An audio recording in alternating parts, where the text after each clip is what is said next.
Olá, amigo internauta, seja bem-vindo ao programa Consciência Próspera, esse programa de entrevista que sempre tem o privilégio, o prazer de receber diversos autores, escritores, convidados que desenvolvem algum tipo de trabalho na área do desenvolvimento humano, na área da consciência.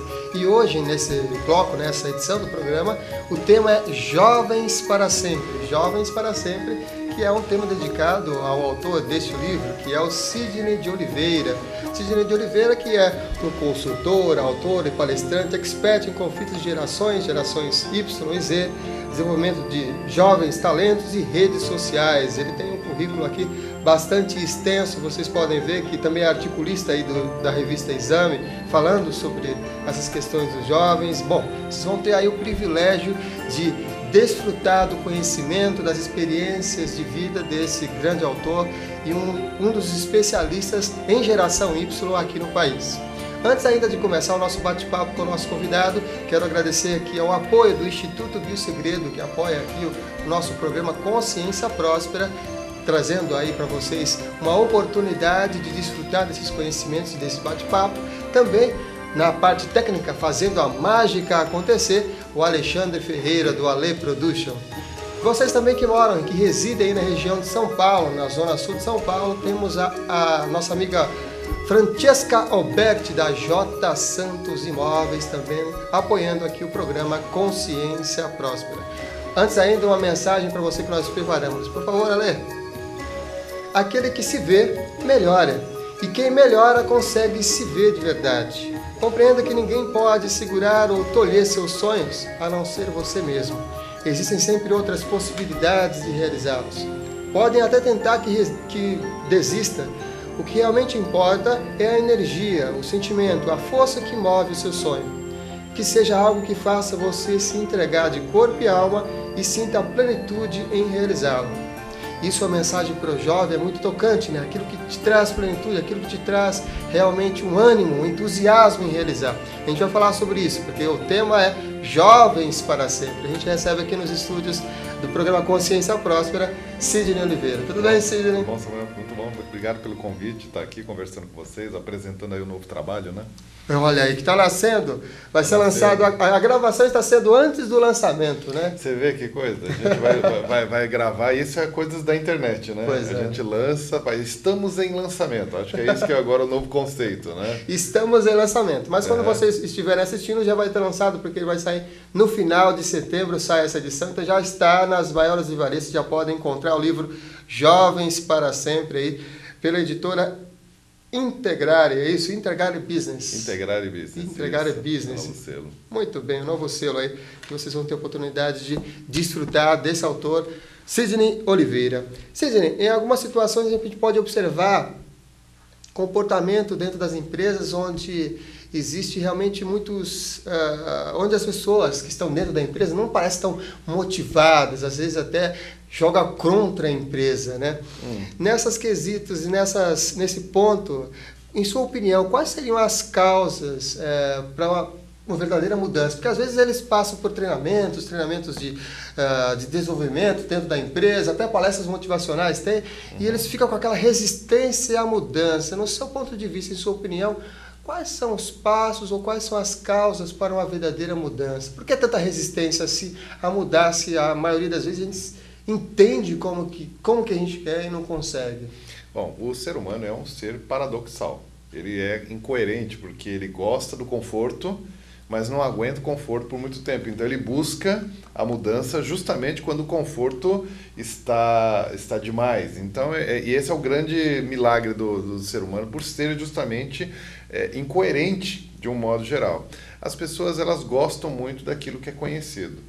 Então, mudança é um dos temas bastante conhecido dentro das empresas, muito estudado, até porque o mercado muda, a gente vê que aquele time que está ganhando não pode se vangloriar dos louros de ganhar, porque ele não vai ganhar para sempre, e assim, isso leva a empresa a buscar sempre competitividade.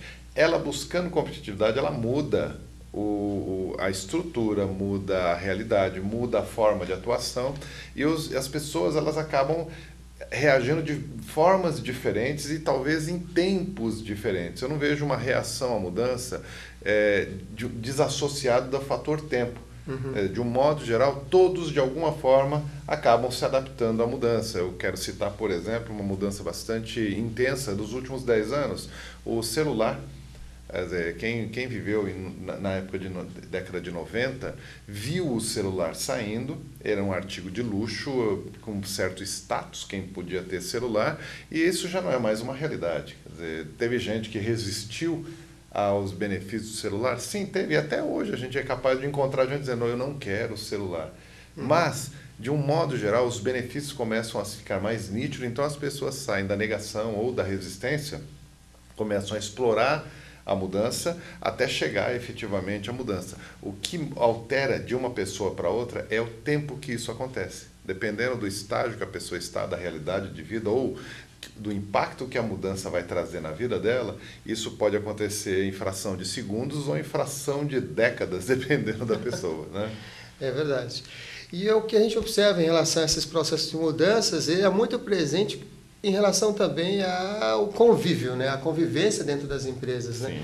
Fala muito dos conflitos de gerações. Fala um pouco para nós entendermos quais são as gerações, então, que estão ali nesses conflitos dentro da empresa. Que gerações estão atuando atualmente no mercado? O assunto gerações cresceu bastante nos últimos anos. Acho que eu fui um dos protagonistas de classificar as gerações em nomes, né? Então, a gente já ouviu falar da Baby Boomer, da geração X, a geração Y, que ficou bastante famosa.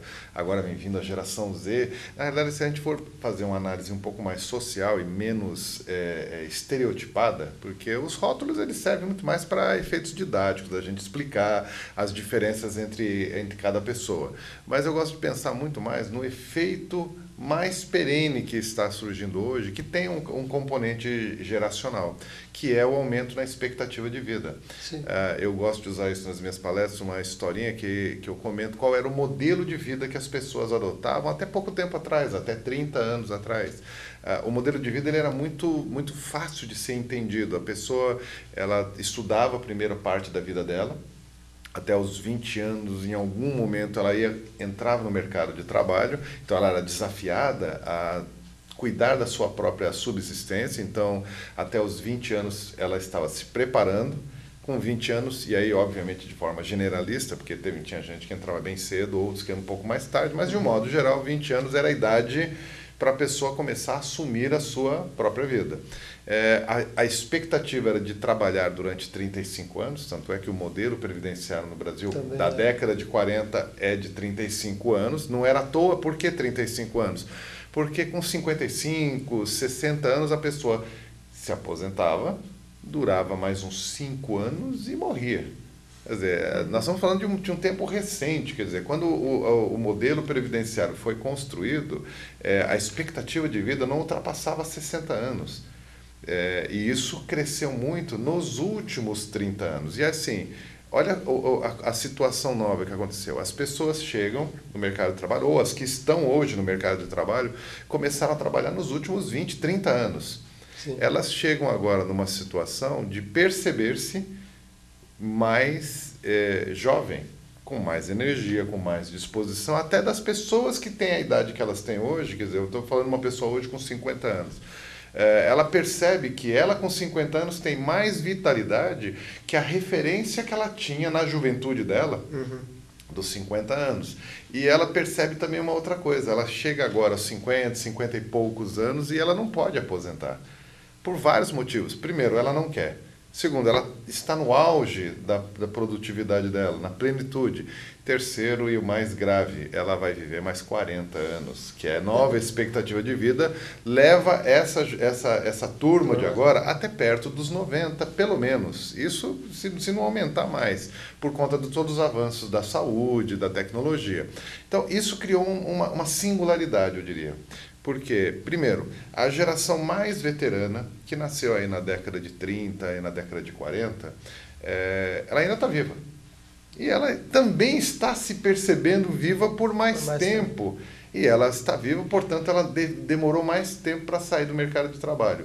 Os baby boomers, que nasceram na década de 40, 50, também estão vivos. E eles talvez foram os primeiros, eu diria, traídos pelo destino, num bom sentido, que descobriram-se não aposentando, porque eles ainda estão vivos, estão bem, eles tentam aposentar, e eu vejo vários baby boomers aí acima de 60 anos voltando para o mercado de trabalho, até porque o mercado de trabalho está começando a perceber o valor deles, né? É óbvio que isso é em situações muito especiais, mas é uma categoria de profissional que detém uma experiência, então eles voltam para o mercado de trabalho. A geração X, que é o pessoal que nasceu na década de 60 e 70, que foi a última geração que quando entrou no mercado de trabalho na década de 80, quer dizer, a gente faz uma conta rápida, quem nasceu na década de 60 fez 20 anos, década de 80. Sim. Quem nasceu na década de 70, 20 anos, década de 90.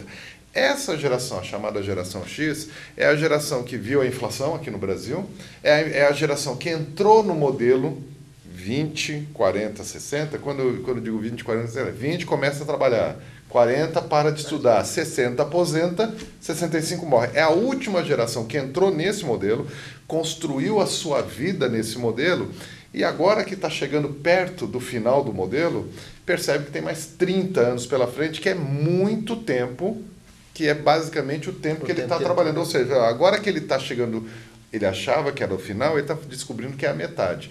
O que isso provoca, então, para levar aos conflitos? Porque aí a gente tem que entender isso de uma forma mais ampla.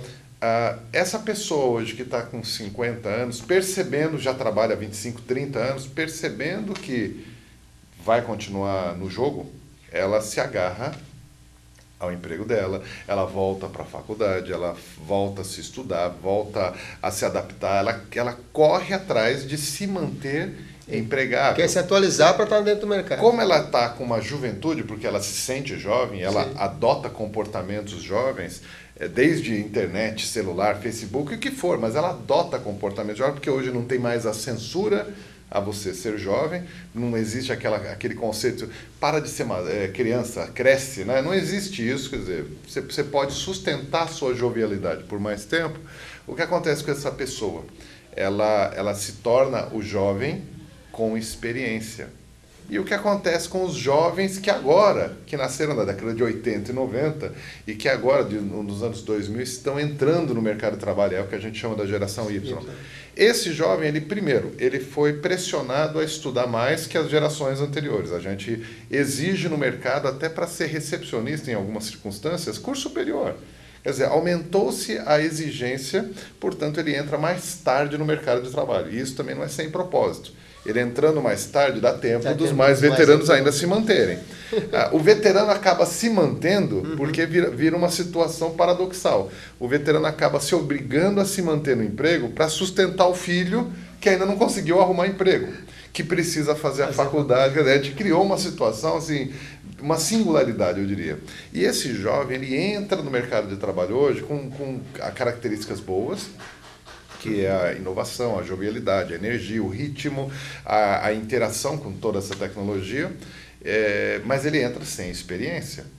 E ele se confronta com aquela outra pessoa que talvez não tenha todo o ritmo dele, talvez não tenha toda o conhecimento acadêmico que ele tem, porque não teve tanta oportunidade assim, ou pelo menos não conseguiu priorizar isso, e tem a experiência. E eles começam a disputar espaço.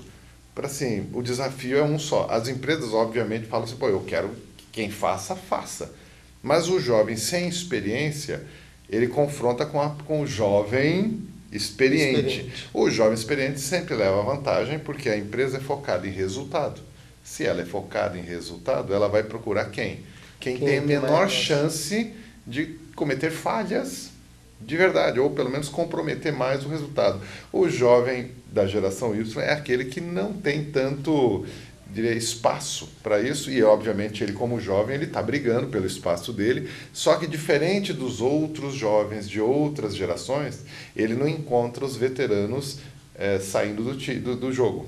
Ele encontra o veterano ficando no jogo. Então isso leva ao choque de gerações que a gente tem visto hoje, que eu diria que isso dura esse período nosso agora. Nesses próximos 10 anos a gente vai ver muito isso. Depois a tendência é acomodar.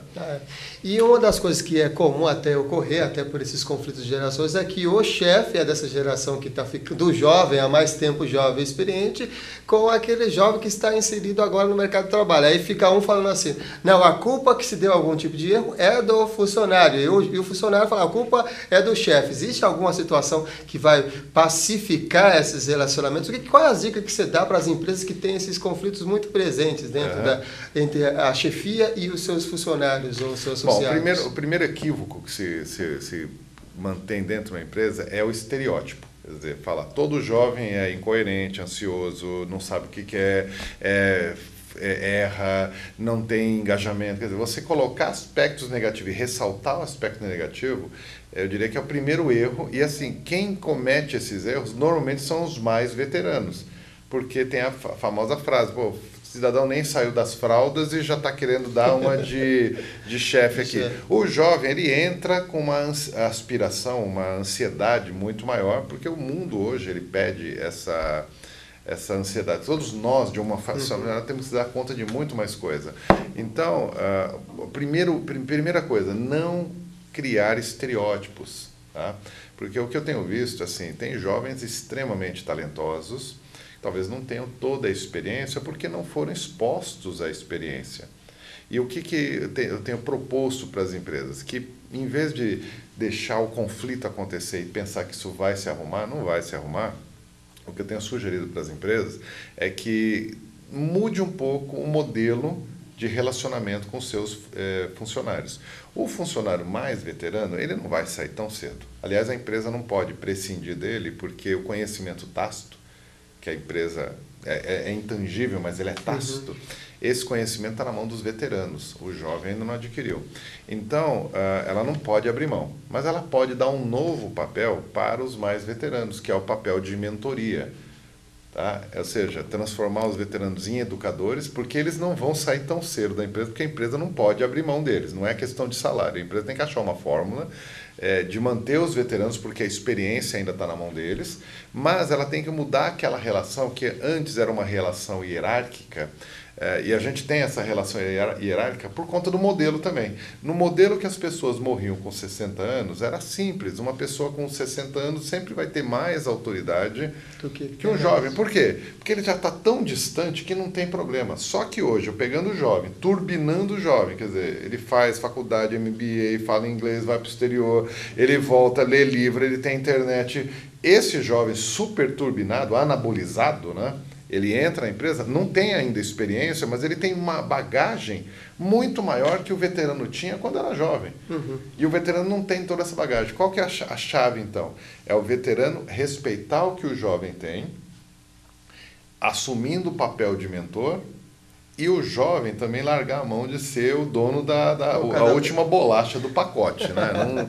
Não é assim. Ele tem que assumir o papel dele, respeitando o mais veterano, mas assim, uma coisa que vai acontecer inevitavelmente nós vamos ter uma situação de reversão dessa pirâmide. Nós não podemos mais trabalhar na pirâmide de o mais velho é mais e o mais jovem é menos. Não existe. Não vai adiantar querer lutar e brigar por aquela posição e aquele velho modelo, né? Porque esse modelo era um modelo piramidal. Os mais velhos ficavam em cima e os mais novos embaixo. Só que tem um detalhe. Os mais velhos ficavam em cima e a pirâmide ia prevendo assim menos. Por quê? Porque menos pessoas, cada vez que sobe a pirâmide, é menos pessoas. Mas por que era menos pessoas? As pessoas morriam, sobravam poucas. Então, tudo bem, o modelo se sustentava. Por quê? Daquele monte de jovem, alguns sobreviveriam e continuariam no alto. Tá? Tanto é que a figura mais conhecida do veterano, do presidente da empresa, até então era aquele senhor, que o último modelo dele, que era? Fazer um busto dele e colocar na porta da empresa. Não existe isso mais, até porque nós temos aí essa juventude misturada. Então, uma coisa que acontecia no passado, e era raro, era um jovem comandar uma pessoa mais veterana que ele. Mais velha. Agora está acontecendo com mais frequência. Então, isso era normal e dentro da pirâmide era uma exceção. Por quê? Porque era raro um jovem passar a fila. Muito raro. Agora não. Agora a gente não está mais com a pirâmide. A gente está com cubos, né? com estruturas que têm as suas hierarquias, mas não necessariamente o jovem vai ter que esperar a vida dele. Ele tem atalhos, ele tem competência, ele pode dar uma contribuição mais relevante para a empresa. E a gente vai ver, com certeza, mais jovens comandando liderança nesses próximos 10 anos. Quer dizer, é inevitável isso. E, de novo, por quê? Por que que os jovens vão comandar os líderes? Porque eles vão entrar no mercado, eles vão assumindo e vão ganhando a experiência, não, é inevitável também, ele vai se expondo, mas os veteranos não vão indo embora. Então, eles vão ficando em posições de menor liderança, porque eles ainda estão lá, a empresa ainda depende deles, e nós veremos jovens comandando veteranos. Esse, quer dizer, esse paradigma é um paradigma para ser renovado, atualizado. E nesse quesito, uma das grandes preocupações que eu observo na sua fala é a preocupação daquele jovem há mais tempo que vai precisar ser um mentor, como você falou. Quais são as características, o que ele pode fazer então para fazer assumir esse papel de mentor e não perder o que ele acha que é interessante e importante na vida dele, que é a experiência de vida que ele tem. O que ele precisa ter, esse jovem há mais tempo, para se tornar um mentor? Qual é a característica de um bom mentor, né? Uma coisa que eu acho que a gente tem que fazer é aprender a ser mentor. A geração que nasceu aí na década de 50, 60, 70, que representa essa juventude mais veterana, essa geração é uma geração que passou por um período no Brasil, durante a primeira juventude deles, passou pela inflação, passou por crises, batalhou muito e foi muito estimulada a entregar. Então é uma geração de pessoas que estão acostumadas a prover, acostumadas a lutar, a fazer acontecer, e é característica dessa geração, tá? E é tão forte essa característica que o jovem de hoje ele acaba se acomodando, porque ele está num mundo de facilidades. Certamente tem pais e mães que estão nos ouvindo, eles vão lembrar justamente disso. Quer dizer, o filho de hoje, vamos dizer, um filho típico de hoje, ele tem um quarto dele que se arruma sozinho, ele tem o celular que se paga sozinho, ele já entra na escola sabendo que ele vai ter uma faculdade. De alguma maneira, ele já está contando que o pai vai dar um jeito de pagar a faculdade dele. Quer dizer, essa geração Y, quer dizer, a geração de 80 para cá, pegou um monte de gente que faz acontecer, e está acostumada a fazer acontecer. E como a gente está com sobrevida, a gente continua querendo fazer acontecer. Aí vem uma virada de chave. Então, para os mais veteranos, e aí, assim, veterano não é uma palavra ruim, mas é veterano no sentido de trajetória, o mais veterano ele precisa caminhar justamente na mudança do seu modelo mental, deixando de se pensar como o único executor, o único competente, o único capacitado a resolver, deixar isso na mão dos mais jovens e ele assumir um papel mais de espectador e de conselheiro. É muito mais confortável para a gente, mas é difícil, porque a gente está acostumado a fazer, trabalhar, suar, eu dou meu sangue. Eu falei com um jovem que veio da Europa para cá, de mudança, né? Ela veio de uma região lá de Portugal. Ela veio para cá para trabalhar numa empresa, arrumou um apartamento aqui, está trabalhando aqui, e no final do ano ela decidiu visitar os pais lá em Portugal. Então ela pegou as roupas dela, arrumou tudo assim, final de ano mesmo, né? Pegou, tirou as férias, foi para lá. A primeira coisa que a mãe dela fez quando ela chegou, assim, abraça, filha, que saudade, a menina tem 26 anos, que saudade, filha, que bom que você veio, a gente estava com muita saudade, como é que é lá no Brasil? Dá aqui tua mala que eu vou lavar toda a tua roupa. Aí assim, a menina falou, mas mãe, você acha que eu estou há 1 ano e meio lá no Brasil e não lavei uma peça de roupa e estou trazendo roupa suja? Mas aí que está, a nossa geração é a geração do eu preciso fazer, sabe? É a geração que fica indignado quando o jovem esquece a carteira, mas a gente vai levar a carteira para ele. Quer dizer, a gente tem que mudar o nosso modelo mental. Para tornar-se mentor, a gente tem que descobrir o não fazer e deixar o outro fazer, que é o jovem. O jovem precisa dessa experiência. Então, o que eu tenho falado para os jovens mais veteranos é assim, deixa ele quebrar a cara, deixa ele pôr o dedo na tomada, ele precisa daquilo, porque a gente já sabe que pôr o dedo na tomada dá choque, mas a gente evita. A gente não deixa, a gente protege. Não, mas ele protege. E a gente protege de um jeito assim muito bacana quando a gente está falando com nossos filhos. O filho vai para algum lugar, você já fala, tá levando a carteira? Tá levando o celular? Tá levando o óculos? Tá levando o perfume? Tá levando a bolsa? Tá levando a blusa? Tá... Poxa, a gente não deixa ele perceber que se ele não levar, ele vai ter consequências. E, obviamente, ele vai ter que lidar com consequências. E aí a gente fala assim, mas não é verdade. A gente está protegendo quem? Ele ou a gente? Lógico que a gente está protegendo a gente. Por quê? Porque assim... Com isso ele evita a preocupação. Evita o meu trabalho de ir lá resolver isso, porque ele vai esquecer. Agora, essa geração é uma geração brilhante para esquecer algumas coisas. Eles não lembram onde estão nada. Então, assim, é muito comum eles ligarem: pai, você sabe onde está a minha carteira, a minha blusa, o meu sapato, o meu... Cara, é teu. Olha. Entendeu? Então, assim, é óbvio que a gente errou na mão nesses últimos anos, a gente exagerou na proteção, no prover. A gente tem que se desvestir do prover e entregar para o jovem o mundo do jeito que ele vai fazer. A gente tem que aprender a tolerar um pouco os jovens, como nos toleraram em algum momento, né? Muito bem. E nós não podemos esquecer, a gente já viu aqui pelo horário que já deu aqui o nosso tempo, que o nosso amigo Sidney Oliveira está lançando esse livro, Jovens para Sempre. Fala um pouquinho, em 2 minutinhos, sobre o livro. Sim. Jovens para Sempre. Eu fiz um estudo geral sobre todas as gerações nesses últimos 50 anos. O que aconteceu? Eu dei uma mergulhada no IBGE para ver os fatores que levaram a gente a estar nessa situação agora, a ter uma juventude do jeito que nós temos hoje. E eu percebi que assim, o fator mais presente é o culto à juventude, que começou na década de 60, com a geração Baby Boomer, os primeiros jovens que entraram para lutar por isso foram os jovens que depois a gente ficou conhecendo como os rebeldes, os hippies, que mudaram o mundo. Eles colocaram os jovens na pauta. E hoje a gente vê que desde aquela época eles continuam sendo jovens. Então, essa turma que era jovem na década de 60 e 70, eles estão completando 70 anos. Então nós temos Mick Jagger, Paul McCartney, aqui no Brasil o Caetano, o Gil, a Bethânia. Quer dizer, essa turma, eles já deveriam estar no que era conhecido no passado como terceira idade, e eles ainda são jovens, o que deixa pra gente um bom alento. Quer dizer, nós somos jovens, ou seja, todos são jovens, todos Sim. querem ser jovens, todos são jovens para sempre. Muito bem. Vocês viram que foi ótimo aqui o bate-papo, na verdade, uma verdadeira aula do Sidney Oliveira, né? Que é da geração X, que são pragmáticos, explicadinhos, os mínimos detalhes, para você poder entender realmente esses conflitos de gerações. A gente agradece aqui a participação do Sidney Oliveira, já convido para o mar. Pessoal, até a próxima vez que a gente se encontrar, tá bom? Muito bem. E entre no site, estava aparecendo todo o tempo o site do Sidney, sidneyoliveira.com.br, para maiores informações. Tem outros livros que ele publicou, outras entrevistas, outros vídeos que vocês podem assistir lá também.